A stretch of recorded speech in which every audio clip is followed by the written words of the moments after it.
नमस्कार। सत्यहिंदी.com के इस खास कार्यक्रम द विजय त्रिवेदी शो में आपका बहुत बहुत स्वागत है। आज 30 जनवरी है, महात्मा गांधी का बलिदान दिवस। देश और दुनिया में गांधी को याद किया जा रहा है, महात्मा को याद किया जा रहा है, उनके रास्ते पर चलने की कस्में खाई जा रही हैं, शपथ ली जा रही है। लेकिन क्या वास्तविक जिंदगी में, हकीकत में हम गांधी के रास्ते पर चल रहे हैं? क्या हमारा सोच समझ इतना है कि हम गांधी के रास्ते पर चल सकें? और क्या ऐसी वजह है कि दुनिया के बहुत सारे मुल्कों में गांधी के रास्ते पर चलने की कोशिश हो रही है, लेकिन हिंदुस्तान उससे अपने आप को अलग करता हुआ दिखाई दे रहा है। हिंदुस्तान की ज्यादातर आबादी आज गांधी के रास्ते पर चलने में मुश्किल महसूस कर रही है। ऐसे बहुत सारे मौके हैं, बहुत सारे कारण हैं जिन पर हम चर्चा कर सकते हैं। एक बेहद खूबसूरत, महत्वपूर्ण, खास मेहमान इस वक्त मेरे साथ हैं, जस्टिस मार्कंडेय काटजू साहब। जस्टिस काटजू सुप्रीम कोर्ट के जज रहे हैं, हाई कोर्ट के चीफ जस्टिस रहे हैं और बहुत ही मुखर तरीके से अपनी बात कहने के लिए जाने जाते हैं। जस्टिस काटजू, आपका बहुत बहुत स्वागत है। आज देश भर में और दुनिया भर में गांधी का बलिदान दिवस तो मनाया जा रहा है, लेकिन ये गांधी बहुत परेशान करते हैं। आपको भी करते हैं? देखिए, मैंने गांधी जी पे कई लेख लिख दिए हैं अपने ब्लॉग सत्यम ब्रूयात पे, वो आप पढ़ सकते हैं। अब मेरा विचार फर्क है, तो लोग मुझसे सहमत न होंगे, मगर मैं गांधी को एक ब्रिटिश एजेंट मानता था जी। और उसके कारण मैंने बताए। जो बात मैं कहता हूँ सबके कारण बताता हूँ, क्योंकि जो ब्रिटिश पॉलिसी थी डिवाइड एंड रूल, हिंदू मुसलमानों को लड़वाने में, उसको उन्होंने आगे बढ़ाया। जी। और वो सब मैंने बातें बताई हैं कि वो अपने लेखों में, अपने भाषणों में क्या प्रचार करते थे। गोरक्षा, वर्ण आश्रम, रामराज। और मीटिंग शुरू हो रही है रघुपति राघव राजा राम से। तो ये सब क्या मुसलमान ऐसे पार्टी में रहेंगे जिसका लीडर यही सब विचार करता रहेगा? यानी आप इंजेक्टिंग रिलीजन इनटू पॉलिटिक्स। आरोप तो यह है कि गांधी की हत्या उन लोगों ने की जो ये समझते थे कि वो मुसलमानों का साथ दे रहे हैं। वो तो बाद में था, मगर वो तो उसके पहले क्या करते? देखिए, आप लोग बताए, आप लोग ज्यादा जानते नहीं है ना। गांधी जी आए थे 1915 में भारत। वो भी उसके पहले 20 साल वकालत करी थी साउथ अफ्रीका में। 1915 से 1948 तक उनके जो भाषण और लेख आप पढ़ लीजिएगा, collected works of Mahatma Gandhi, जो गवर्नमेंट ऑफ इंडिया पब्लिकेशन है, कई वॉल्यूम्स में। उसमें क्या गांधी लगातार प्रचार किए जा रहे हैं कि गोरक्षा होनी चाहिए, राम राज आना चाहिए, वर्णाश्रम। वो जात व्यवस्था के बड़े सपोर्टर थे, बड़े स्ट्रॉन्ग सपोर्टर थे। मेरा लेख पढ़ लीजिएगा, गांधी एंड लेकिन वो तो अंतरजातीय विवाह के भी समर्थक थे। उन्होंने अपने सेक्रेटरी को कहा कि अगर देखिए, आप सुन लीजिए, मेरी बात भी सुनना क्षमता रखिए थोड़ा। आप मेरा लेख पढ़िए, गांधी एंड कास्ट, जो मेरा ब्लॉग सत्यम ब्रूयात पे है। उसमें मैंने करीब 20 कोटेशन दिए हैं उनके लेखों की, उनके भाषणों की, जिसमें वो कहते हैं कि जात व्यवस्था बहुत जरूरी चीज है, बहुत अच्छी चीज है। और मैंने कोटेशन दिए, मैं हवा में बात नहीं करता हूँ। गांधी एंड कास्ट नाम का मेरा लेख पढ़िए, मेरा जो ब्लॉग है सत्यम ब्रूयात, अब गूगल में चले जाइए, अभी देख सकते हैं। He was a strong supporter of caste system और गोरक्षा और रामराज। और मीटिंग शुरू हो रही है रघुपति राघव राजा राम से। बल्कि उस टाइम पे 1915 से 1920 जिन्ना तो सेकुलर और पेट्रियोटिक था, और जिन्ना ने कहा कि गांधी जी ये क्या कर रहे हैं आप, why are you injecting religion into politics, जो अंग्रेजों की पूरी पॉलिसी है डिवाइड एंड रूल की। क्योंकि मुसलमान को ऐसी पार्टी में रह सकता है जिसका लीडर यही सब कहे जा रहा है। वो भागा, फिर मुस्लिम लीग की तरफ भागा। तो आप डिवाइड एंड रूल पॉलिसी को आगे नहीं बढ़ा रहे हैं। और बाद में देखिए, ये कहना कि था, वो 1948 में गए थे नोआखाली और कहा कि हिंदू मुस्लिम एकता होनी चाहिए। पहले तो आप घर में आग लगा दें, और भड़बड़ा के जब आग जल रही है तब आप पानी छिड़क रहे हैं, नाटक कर रहे हैं। तुमने आग पहले क्यों लगाई घर में? तो उस टाइम जिन्ना पेट्रियोटिक थे, बल्कि जिन्ना को हिंदू मुस्लिम यूनिटी एम्बेसडर कहा जाता था, और वो दोनों पार्टी में था, कांग्रेस में भी और मुस्लिम लीग में भी। वो हिंदू वो लखनऊ पैक्ट उसने 1917 का किया। तो आप जिन्ना को गांधी से बेहतर समझते हैं सर? मेरी बात पूरी होने दीजिए ना जरा, मैं बता रहा था, सुन लीजिए, सुनने की क्षमता रखिए थोड़ी। आप पत्रकारों के साथ यही है कि आप एक कूद पड़ते हैं, एकदम से पूरी बात कह नहीं पाए और आप कूद पड़ते हैं बीच में। मैं बता रहा हूँ, मैं 1915 से 1920 में मैंने कहा उस टाइम जिन्ना पेट्रियोटिक और सेकुलर था। बाद में जो उसको एक तरीके से बड़ी उसकी डिसग्रेसफुली उसको निकाला गया, मतलब he was forced to leave, तब वो बहुत दुखी होकर चला गया इंग्लैंड और कई साल उसने वकालत करी प्रिवी काउंसिल में। बाद में उसको लगा कि भाई पॉलिटिक्स में सक्सेस का यही रास्ता है, कम्युनलिज्म।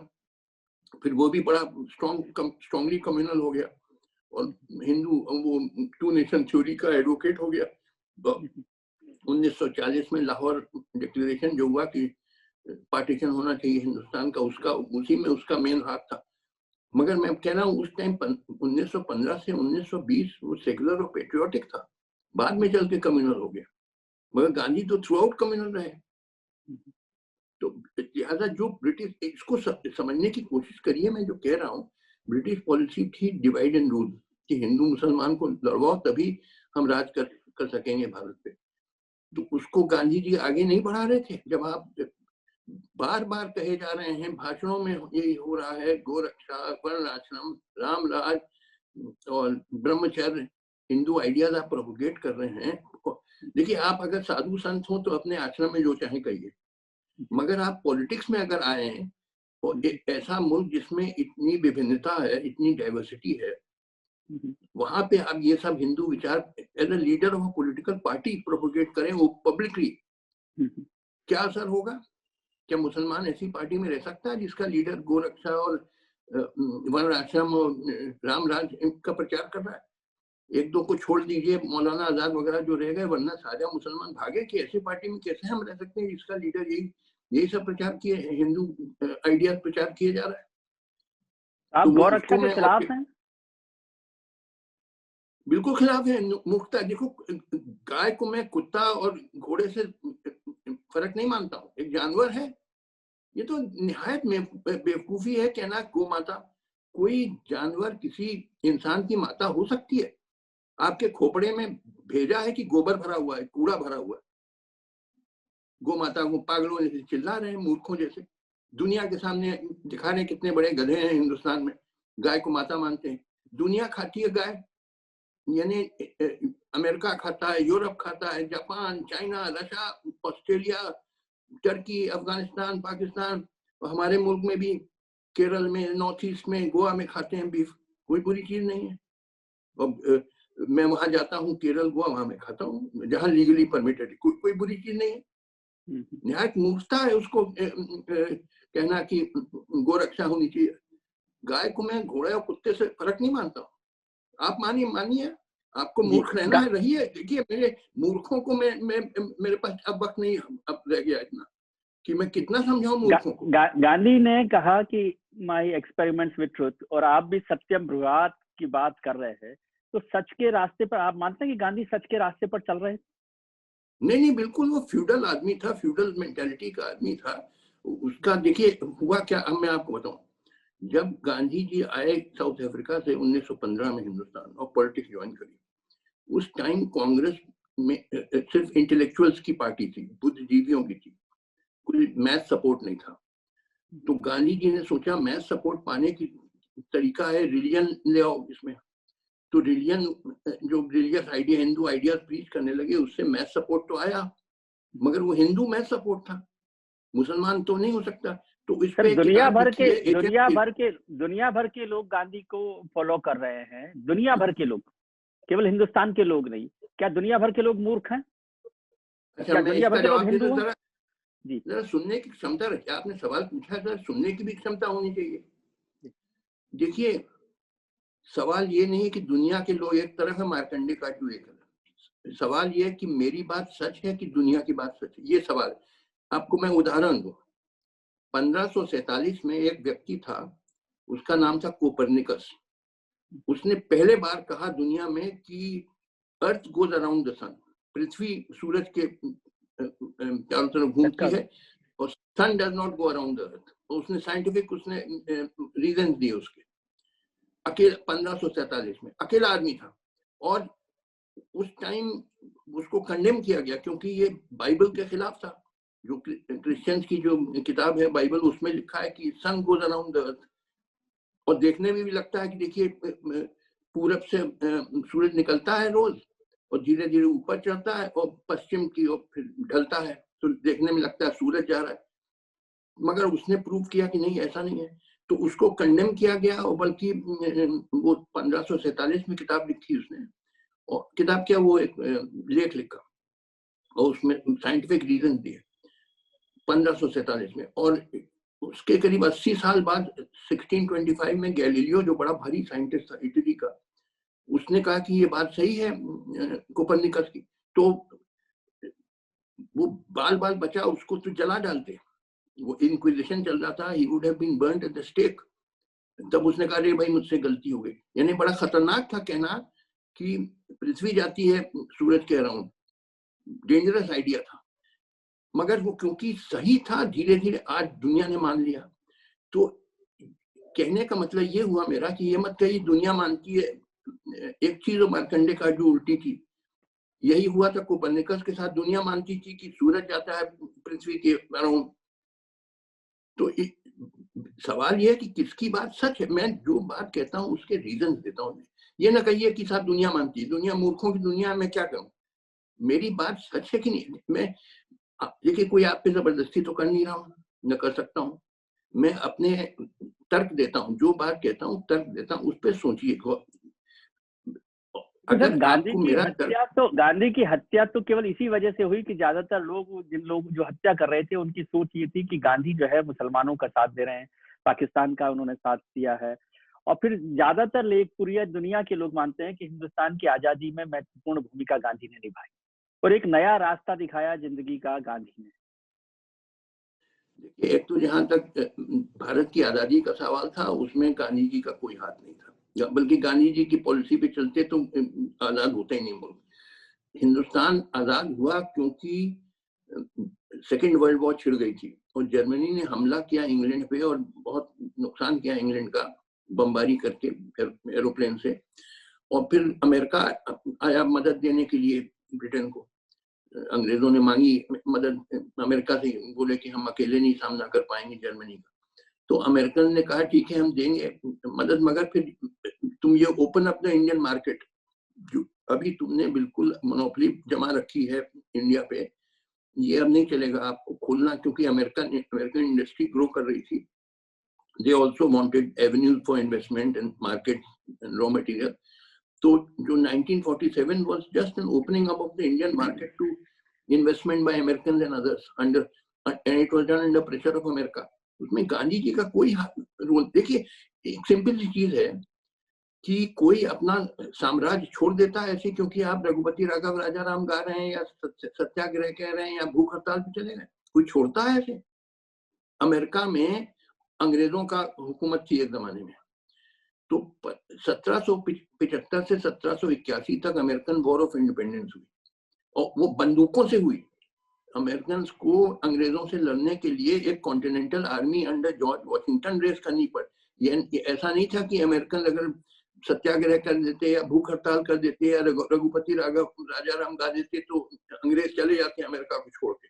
नहीं, तो मतलब बंदूकों से आपको उसको निकालना हो। तो मतलब आप समझते हैं कि नॉन वायलेंस जो मूवमेंट था उसका कोई रोल नहीं है हिंदुस्तान की आजादी? कोई रोल नहीं था, बल्कि वो उसका रोल था कि ये भारत बना रहे अंग्रेजों का गुलाम, ये रोल था। देखिए पूरा, देखिए 2 मिनट टाइम दीजिए आप मुझे। देखिए जो असल जो क्रांतिकारी संघर्ष हो रहा था वो भगत सिंह और चंद्रशेखर आजाद और बंगाल के सूर्या सेन और बिस्मिल अशफाकुल्ला, इन लोगों ने शुरू किया था। वो शुरुआती थी, बहुत ही शुरुआत का स्टेज था। वो डेवलप कर जाता जो आर्म स्ट्रगल, अंग्रेज उससे घबरा गए, तो उन्होंने सोचा कि डाइवर्ट कर दो, जो फ्रीडम स्ट्रगल है उसको डाइवर्ट कर दो, जो सही फ्रीडम स्ट्रगल भगत सिंह, चंद्रशेखर आजाद वगैरह ने शुरू किया था, तो वो सक्सेसफुली डाइवर्ट कर दिया यूजिंग गांधी टुवर्ड्स ये नॉन वायलेंट की साहब वो सत्याग्रह करो और भूख हड़ताल करो, ये सब नॉनसेंस में उसने डाइवर्ट कर दिया। जो रियल रेवोल्यूशनरी स्ट्रगल था, रियल जो ग्रेट रेवोल्यूशनरी जिनको मैं मानता हूँ, वहां से हटा के पूरा फ्रीडम स्ट्रगल इधर ये सत्याग्रह और भूख हड़ताल और सॉल्ट मार्च और ये सब नॉनसेंस शुरू कर दिया उन्होंने। तो सर तो गांधी जी होते तो एक देश गुलाम रहता, कभी आजाद ना हो पाता। असल फ्रीडम फाइटर वो थे जिनका नाम मैंने लिया। ठीक है, वो लोग भी रहे, उनके लिए तो किसी ने मना नहीं किया कि वो लोग फ्रीडम फाइटर नहीं थे। नहीं वही नहीं ये आप डाइवर्ट कर रहे हैं। देखिए मैं फिर से 1 मिनट टाइम दीजिए। देखिए कोई ये अब कॉमन सेंस यूज करिए, कोई साम्राज्य अपना छोड़ता साम्राज्य क्योंकि रघुपति राघव राजा राम गाया जा रहा है या भूख हड़ताल हो रही है?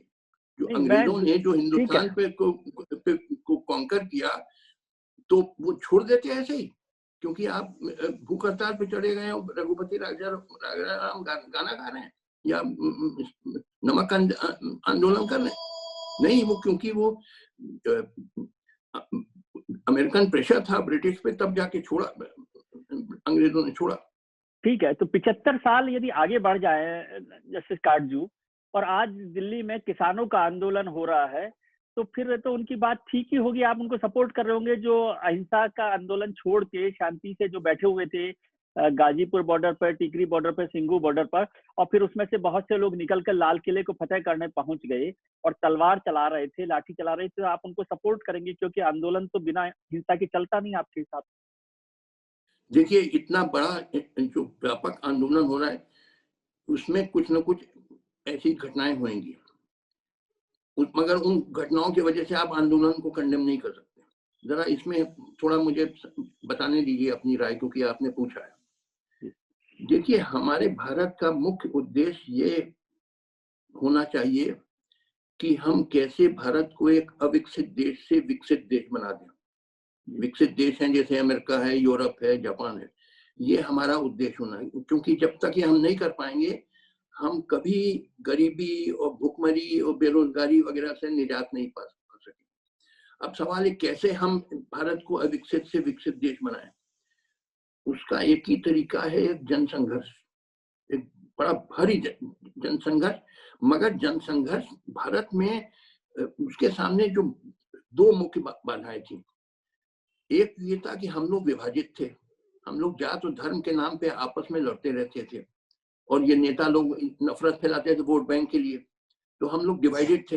जब तक यूनाइटेड नहीं होंगे हम लोग वो जनसंघर्ष कर नहीं पाएंगे। तो अब ये किसानों ने क्या किया है, हम लोग को एकजुट कर दिया, ये जात और मजहब के बंधनों को तोड़ दिया। ये बड़ी भारी उपलब्धि हुई है, क्योंकि अब तक जो आंदोलन चलते थे या तो धर्म के नाम पे चलते थे, जैसे राम मंदिर आंदोलन, या जात के नाम पे जैसे जाटों का आंदोलन रिजर्वेशन के लिए, या दलितों का या गुजरों का। मगर ये पहली बार हुआ जो इतना भारी जनसंघर्ष, जो एकजुट जनसंघर्ष, हम लोग को एकजुट करना ये सबसे बड़ी उपलब्धि थी और यही सबसे बड़ी मुश्किल हम लोग के सामने थी क्योंकि हम लोग जनसंघर्ष कर ही नहीं पाते थे क्योंकि आपस में लड़ते रहते थे। और दूसरा इसने काम क्या किया, नेताओं को दूर रखा है। हमारे नेता लोग तो बिल्कुल स्वार्थी हैं, वो बस अपना सत्ता पाना और धन कैसे प्राप्त करना उसी में लगे रहते हैं, वही उनका मकसद है। तो नेताओं को दूर रखा। तो ये मैं नहीं कह रहा हूँ कि ये अभी कोई तुरंत कोई क्रांति हो जाएगी, मगर मैंने कहा वो रास्ता शुरू हो गया है। अब ये क्रांतिकारी जनसंघर्ष का रास्ता। जी, आप इसको जो किसानों के लिए जो कानून बनाए सरकार ने और आप विकसित देश की वो कर रहे हैं, तरफदारी कर रहे हैं, तो ये कानून उस रास्ते पर ले जा रहे हैं हिंदुस्तान को? नहीं, देखिए इसमें क्या है, इसको मैंने आपका जो पिछला आशुतोष जी ने मेरी इंटरव्यू करी थी, मैंने समझाया था कि देखिए इन कानूनों में जो मुख्य जो गड़बड़ी है कि कोई स्टैट्यूटरी मिनिमम सपोर्ट प्राइस नहीं रखी गई। देखिए आज दुनिया में हर देश में कृषि को सब्सिडाइज किया जाता है। बिना सब्सिडी दिए कृषि चल नहीं सकती। अमेरिका में भी आप गूगल में चले जाइए, देख लीजिएगा, सब जगह सब्सिडाइज किया जाता है। क्योंकि आज की जो कृषि है वो पुराने जमाने की कृषि से बहुत फर्क हो गई है। पहले तो हल से होता था और पिछड़े तरीके थे। अब आधुनिक जो कृषि है उसमें ट्रैक्टर चलता है, उसमें फर्टिलाइजर की जरूरत होती है, पेस्टिसाइड की जरूरत होती है, और बिजली चाहिए इरिगेशन के लिए, बड़ी लागत लगती है। तो अब वो मानिए 8 लाख रुपए किसान कमाना चाहे साल में, तो उसको 2 लाख पहले इन्वेस्ट करना होगा। तो वो इन्वेस्ट करने के लिए उसको कर्जा लेना पड़ता है, और कर्जा बड़े भारी ब्याज पे मिलता है। अब वो अगर उचित दाम न मिले उसके पैदावार का, तो नतीजा क्या होता है कि फिर वो अपना ऋण चुका नहीं सकता है, और फिर नौबत आ जाती है कि उसकी जमीन बिकने की, और फिर आत्महत्या करता है। यानी 3.5-4 लाख किसान 25 साल में आत्महत्या कर चुके हैं। हर साल आज भी 12,000 आत्महत्याएं हो रही हैं। हर रोज करीब 30 आत्महत्याएं हो रही हैं। मैं पंजाब गया था, जो खेती में सबसे विकसित प्रदेश है भारत में, करीब 2 साल पहले मैं गया था। वहां मैं कई गांव गया, वहां विधवाओं से मिला जिनके पतियों ने आत्महत्या कर दी। ये पंजाब का हाल है। तो इसलिए इन कानूनों में मुख्य जो कमी है कि कोई स्टैट्यूटरी यानी कानूनन मिनिमम सपोर्ट प्राइस नहीं रखी गई। वो बहुत जरूरी है, वरना देखिए किसान खेती क्यों करेगा, घाटे पे तो करेगा नहीं। मतलब एमएसपी की लिखित कानूनन गारंटी दे सरकार, आप ये कह रहे हैं जो किसान मांग लिखित से कुछ नहीं मतलब है। अरे साहब, लिखित तो मैं लिख के आपको दे दूं कि विजय त्रिवेदी आज से दुनिया के मालिक हो गए, उसका कोई मतलब है?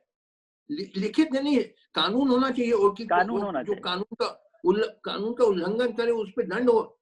देखिए एक चीज समझ लीजिए, आप कुछ चीजें हैं जो जीवन के लिए बिल्कुल आवश्यक होती हैं, जैसे हवा, पानी और खाना। ये 3 चीजें के बगैर जीवन चल ही नहीं सकता। उसमें खाना भी एक चीज है। तो आप मोटर कार के बगैर आप अपना जीवन चला सकते हैं, आप टेलीविजन के बगैर अपना जीवन चला सकते हैं। हाँ, आपको कुछ इनकन्वीनियंस हो, असुविधा हो, मगर आप मर नहीं जाएंगे। मगर खाने के बगैर तो मर जाएंगे। तो लिहाजा आपको कृषि को तो चलाना है, जैसे चाहे सब्सिडाइज होकर चलाना। आपको टीवी और मोटर कार बनाने में सब्सिडी देने की आवश्यकता नहीं है, क्योंकि अगर न भी दें और वो कारखाने बंद हो जाएं, फिर भी ऐसा नहीं है कि लोग मर जाएंगे, मगर खाने के बगैर तो मर जाएंगे। तो आपको कृषि तो चलाना है हर हालत में, चाहे चाहे सब्सिडाइज गवर्नमेंट को करना पड़े, और करती है, दुनिया की सब गवर्नमेंट करती है। आपकी गवर्नमेंट ये एमएसपी जो देती है, मुश्किल से 6% जो पैदावार होता है कृषि का पैदावार, उसका सिर्फ 6% को मिलता है। सबको मिलना चाहिए, क्योंकि उसके बगैर भाई किसान खेती क्यों करे? आप इसको समझिए कि किसान ये जो आंदोलन कर रहे हैं, मुख्य इनकी मांग है कि जो हमारा पैदावार होता है उसका उचित दाम हमको मिलना चाहिए। जैसा स्वामीनाथन कमीशन रिपोर्ट ने कहा था, 50% सरकार तो स्वामीनाथन कमेटी की रिपोर्ट को लागू करने की बात कर ही रही है। एक चीज बात और कर रही है ना, हाँ बात कर रही है, यही तो है, बात कर रही है। सुप्रीम कोर्ट की जो भूमिका रही सर, सुप्रीम कोर्ट की जो भूमिका रही कि कमेटी बनाने की सिफारिश की, फिर सरकार ने 18 महीने के लिए उसको पोस्टपोन करने की बात की। कल राष्ट्रपति जी ने भी कहा कि सुप्रीम कोर्ट के आदेश के बाद अभी वो पेंडिंग है। तो ये सब तो बस ये पूरी चाल है कि किसी तरीके से ये भीड़ हट जाए वहां से दिल्ली के आसपास, कि हम 18 महीने तक नहीं करेंगे, ये करेंगे, वो करेंगे। अरे सीधे जब ये जो 3 कानून बने हैं, ये किसानों के संगठनों से सलाह मशवरा करके तो बने नहीं थे। अच्छा, किसान कह रहे हैं कि हमें नहीं चाहिए। अब मानिए आप, मैं कहूं कि विजय त्रिवेदी जी आपको ये आइसक्रीम खानी है, और आप कहें कि मुझे नहीं पसंद है, मैं नहीं खाना चाहता हूँ, मगर मैं आपके मुंह में ठोस दूं, कैसा लगेगा आपको? जब वो कह रहे हैं हमको नहीं चाहिए, तो भैया वापस ले लो, खत्म करो। यानी ये मामला खत्म हो सकता है एक सेकंड में। तो उसको, उसके लिए पार्लियामेंट की भी जरूरत नहीं है, उसमें तो ऑर्डिनेंस बना दीजिए, खत्म हो जाएगा। उसको खत्म कर सकते, खत्म करके क्यों आपने उसको? मगर देखिए समस्या क्या है ये गवर्नमेंट के सामने, ये गवर्नमेंट बिल्कुल कॉर्पोरेट्स के हाथ में आ गई है। अब ये गवर्नमेंट के हाथ में, मोदी जी के भी हाथ में अब कुछ नहीं है। मोदी जी भी उनके अंडर आ गए, कॉर्पोरेट्स के गिरफ्त में आ गए। जैसा कॉर्पोरेट्स कहेगा वैसा करेंगे। सर मुझे समझ नहीं आई चला रही है। आप दोनों बातें कह रहे हैं। एक तरफ कह रहे हैं कि देश को विकसित करना जरूरी है, विकसित करने के लिए फार्म लॉज में या एग्रीकल्चर में हमारे को रिफॉर्म की जरूरत है। आप एक तरफ बात कहते हैं विकसित देश बनाना है, दूसरी तरफ कहते हैं कि इनको नहीं चलाना है। क्या कंफ्यूजन है? देखिए, विकसित देश आप तब करेंगे जब लोग यहाँ के जिंदा रहे ना। विकसित देश होगा जब लोगों को आप खाने को रिफॉर्म मिलेगा। चाहते हैं या नहीं चाहते? बिल्कुल चाहते हैं, मगर पहला रिफॉर्म होना चाहिए कि किसानों को उनके पैदावार के लिए उचित दाम मिलना चाहिए। ये पहला रिफॉर्म आवश्यक है। और अगर नहीं मिलेगा तो वो खेती करना बंद कर देगा। सोचिए, कोई घाटे पे तो नहीं करेगा। तो लिहाजा आपको उनको उचित दाम देना है उनके पैदावार के लिए, और आपको कृषि चलानी है। देखिए, और इंडस्ट्रीज, आप मोटर कार इंडस्ट्री चाहे न चलाना चाहे न चलाएं, टेलीविजन बनाने की इंडस्ट्री न चलाना चाहे न चलाएं, तमाम इंडस्ट्री न चलाना न चलाएं, मगर खेती की इंडस्ट्री तो चलानी है, नहीं तो इससे तो मर जाएगा आदमी भाई। जैसे हवा पानी जरूरी है जीवन के लिए, वैसे खाना जरूरी है। ये फर्क, और इंडस्ट्री से फर्क है खेती। इस सेंस में फर्क है कि इसके बगैर जीवन ही संभव नहीं है। लेकिन सरकार कहती है कि सारे देश के किसान तो इस मामले पर साथ नहीं है, केवल पंजाब और हरियाणा के किसान जो है वो ये आंदोलन कर रहे हैं, और एक पॉलिटिकली मोटिवेटेड नहीं, देखिए ऐसा है। अरे भाई, बड़ी सरल बात है समझने की। आप जानबूझ के समझना नहीं चाहते हैं, वो फर्क चीज है। क्या ये सही बात नहीं है कि किसान अपने पैदावार के लिए उचित दाम चाहेगा? ये आप मानते हैं? कहिए। सरकार भी ये तो मानती है, सरकार मानती है। आप नहीं, ये तो बात है, सरकार भी मानती है। अरे मैं आपसे पूछ रहा हूँ, आप सरकार पे डाल दिया। मैं आपसे पूछ रहा हूँ, ये मानते किसानों को उनके पैदावार के लिए उचित दाम मिलना चाहिए। बस यही मुख्य बात है, और मिल नहीं रहा है। तो इसी पे पूरा आंदोलन चल रहा है। बाकी सब इधर उधर की बातें हैं। ये सुनिश्चित करें कि किसानों को उनके पैदावार के लिए उचित दाम मिले। यही समस्या है और यही इसका समाधान है। तो इनकी जो मांग है बिल्कुल जायज है कि हम पैदावार करते हैं। आप देखिए कि कितना किसानों का पे संकट आया हुआ है। मैंने आपको बताया, पंजाब जो सबसे विकसित है खेती में, वहां का मैं हाल देखा, खुद अपने आंखों से देखा। विधवाएं हैं जिनके पतियों ने आत्महत्या कर ली है। और महाराष्ट्र में, आंध्र प्रदेश में, ये मोदी जी के प्रदेश गुजरात में भी किसानों ने आत्महत्या कर दी। तो इसका मतलब बड़ा भारी संकट है आया है खेती के क्षेत्र में। इसका समाधान निकालना बिल्कुल जरूरी है। मगर ये दिक्कत क्या है, ये कॉर्पोरेट के हाथ में आ गया। पूरा कॉर्पोरेट जैसा कहती है वैसा ये सरकार करती है। ये सरकार के हाथ में भी अब नहीं है। ये ना समझिए कि सरकार चाहे तो ये कानून वापस ले लेगा। नहीं, वो सरकार वही करेगी जो कॉर्पोरेट कहेगा करने। तो उनके भी हाथ में नहीं। और कॉर्पोरेट्स को यह है कि बड़ा भारी क्षेत्र है कृषि का क्षेत्र, इसमें बड़ा लाभ हो सकता है, बहुत पैसा हम कमा सकते हैं। तो उसमें ये आना चाहते हैं बड़े लार्ज स्केल पे। यही पूरा समस्या है। तो आखिरी सवाल मैं जानना चाहता हूँ, वक्त नहीं है, कि क्या रास्ता है ये किसान आंदोलन खत्म हो और देश भी विकसित हो? नहीं, मुझे तो नहीं लग रहा है कि अब ये मामला देखिए ऐसा फंस गया है कि इसका समाधान अब नहीं होगा। क्योंकि देखिए, एक तरफ सरकार डटी हुई है अपने बात पे कि ये किसान वापस नहीं, ये कानून वापस नहीं होंगे, और किसान डटे हुए हैं कि इनको वापस होना है। तो बीच का कोई रास्ता अब नहीं है। तो बड़ी भयावह परिस्थिति है और बड़ी भयानक घटनाएं होने वाली हैं। ये मेरी समझ है। कोई इसका समाधान नहीं, कोई मिडिल पॉइंट नहीं है। क्या होने वाला है? अब आपको समझ लेना चाहिए, मैंने जो कहा बड़ी भयावह परिस्थिति, आपको समझ लेना चाहिए कि देखिए, इसमें 1-2 मिनट टाइम और दीजिए हमको। अब ये कहा जाता है कि पुलिस और फौज से ये किसानों को भगा दिया जाएगा। ये लोग भूलते हैं जो ऐसी बातें करते हैं कि पुलिस और फौज में भी जो जवान हैं, मेरे ख्याल में 90% उसमें किसान हैं, किसानों के बेटे हैं।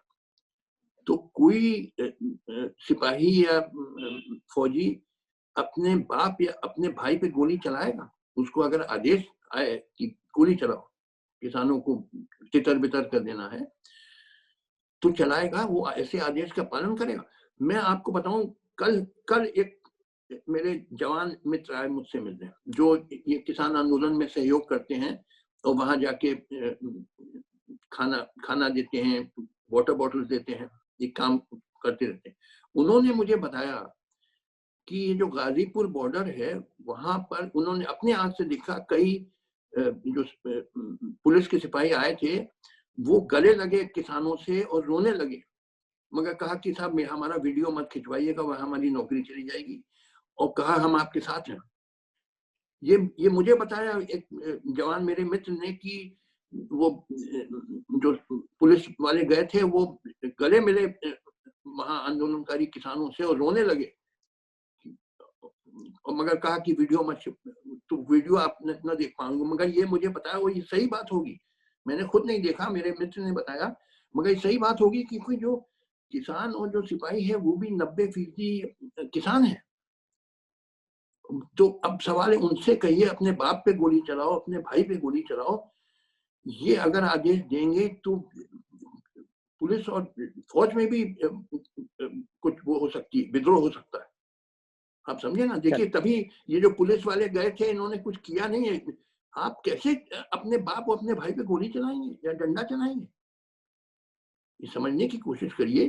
तो ये मामला बड़ा फंस गया है, और ये सरकार भी इसमें कुछ नहीं कर सकती है, क्योंकि भाई उनके पास हथियार, सरकार के पास हथियार हैं, ये पुलिस और फौज, मगर पुलिस और फौज अंदर से सब किसानों के साथ है, उनके बाप और भाई वहां हैं, भाई बैठे हुए हैं दिल्ली बॉर्डर पे, ठिठुर रहे हैं ठंड में। वो नहीं देखते होंगे, टीवी में नहीं देखते होंगे, समाचार उनको नहीं मिलता होगा कि हमारे भाई और बाप के साथ क्या बर्ताव हो रहा है। तो लिहाजा उनको कहना कि उनको आदेश देना कि गोली चलाओ, लाठी चलाओ, इसकी बड़ी प्रतिक्रिया होगी, बड़ी भयानक प्रतिक्रिया होगी। ये लोग अभी समझ नहीं रहे हैं, ये लोग जो सियासतदान बैठे हुए हैं दिल्ली में, इनको मालूम नहीं किसके साथ खेल रहे हैं। ये देखिए, किसान 75 करोड़ आबादी का है, इस देश की आबादी 135 करोड़ है, जिसमें 60-65 करोड़ किसान हैं। तो ये बड़ी भयानक विशाल फौज है, और सब साथ। ये मत कहिए कि सिर्फ पंजाब और हरियाणा और पश्चिमी उत्तर प्रदेश के लोग हैं यहाँ, सारे भारत के किसान इनका समर्थन कर रहे हैं।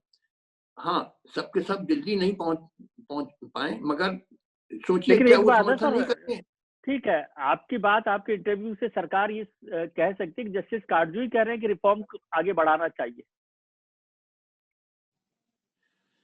मैं कह तो रहा हूं, मगर ये मैंने, आपने सुना नहीं मैंने कहा, ये सरकार के हाथ में को कह सकती है। अरे भाई, सरकार कुछ नहीं कर सकती है, सरकार कॉर्पोरेट्स के हाथ में आ गई है। अब जैसे कॉर्पोरेट कहता है वैसा सरकार उनकी गुलाम हो गई है। आप समझ रहे हैं? अब उनके भी हाथ में नहीं है, वो तो अपने मालिक जैसा आदेश देगा वो करेगा, और मालिक उनके कॉर्पोरेट्स है। और कॉर्पोरेट सिर्फ भारत के कॉर्पोरेट नहीं, इंटरनेशनल कॉर्पोरेट सब चाहते हैं कि भारत की कृषि क्षेत्र में कूद पड़े, उसमें बहुत पैसा कमा सकेंगे। तो सरकार तो गुलाम हो गई है कॉर्पोरेट की। भाई आप बार बार वही चीज, आप सुनते नहीं है मैं क्या कह रहा हूँ। ये सरकार के हाथ में, सरकार तो गुलाम अब हो गई है ना कॉर्पोरेट्स की। सर रास्ता मैं तो पूछ रहा हूँ आपसे, आप रास्ता नहीं बताया ना, इसलिए मैंने कहा। रास्ता नहीं कोई, देखिए कई चीजों का कोई रास्ता नहीं। अब इसमें बड़ी भयंकर परिस्थिति बढ़ती चलेगी, और मुझे तो लगता है कि अब हिंसात्मक घटनाएं होंगी। ये चलिए, क्योंकि अब हम नहीं चाहते कि इस तरह की कोई हिंसा का रास्ता किसान अपनाए या कोई आंदोलनकारी अपनाए। चाहने से है या आपके चाहने पे है? हम चाह ही सकते हैं। आप चाहते रहिए, आप चाहते रहिए, चांद और सितारे चाहते रहिए, हकीकत पे जमीन पे आइए। हकीकत जो परिस्थिति यहाँ डेवलप कर गई है कि बिल्कुल दोनों बिल्कुल अडिग हैं अपने। वो कह रहे हैं हम 3 कानून वापस नहीं लेंगे, ये कह रहे हैं 3 कानून वापस लेने हैं। मामला बिल्कुल फंस गया, इस पे कोई अब कॉम्प्रोमाइज नहीं होगा।